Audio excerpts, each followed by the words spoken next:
অভিনয়ে খুব একটা নিয়মিত নন ঢাকায় সিনেমার এক সময়ের জনপ্রিয় নায়িকা পূর্ণিমা। ব্যস্ত আছেন স্বামী সংসার নিয়ে। উল্লেখযোগ্য কোনো কাজে চুক্তিবদ্ধ হওয়ার খবরও নেই এই নায়িকার। তাহলে কি করছেন এই নায়িকা? এমন প্রশ্ন তার ভক্তদের মনে জাগতেই পারে। এই প্রশ্নের উত্তর খুঁজতে নায়িকার সঙ্গে যোগাযোগ করা হলে তিনি জানান, রান্নার একটি প্রোগ্রাম নিয়ে ব্যস্ততা যাচ্ছে তার।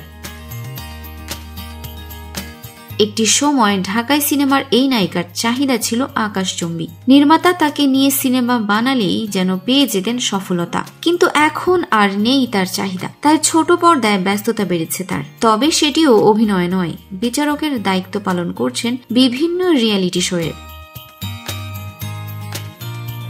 পূর্ণিমা বর্তমানে দেশ সেরা রন্ধনশিল্পীদের রান্নায় শ্রেষ্ঠত্বের লড়াই, দেশের সবচেয়ে বড় কুকিং রিয়েলিটি শোয়ের প্রধান বিচারকের একজনের দায়িত্ব পালন করছেন। তিনি ও তার সহকর্মীরা মিলে খুঁজে বের করছেন দেশ সেরা রন্ধনশিল্পীদের, যা এই নায়িকা বেশ উপভোগ করছেন বলেও জানান তিনি।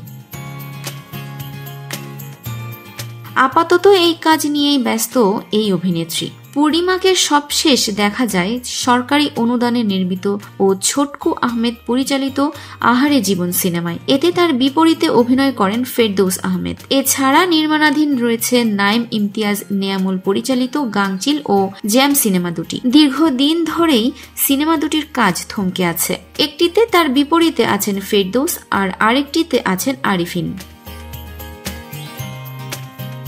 সো ভিউয়ার্স, ভিডিওটি ভালো লাগলে লাইক, কমেন্ট, শেয়ার করে আমাদের সাথেই থাকবেন। আর এখনও যারা চ্যানেলটি সাবস্ক্রাইব করেননি তারা অবশ্যই চ্যানেলটি সাবস্ক্রাইব করবেন।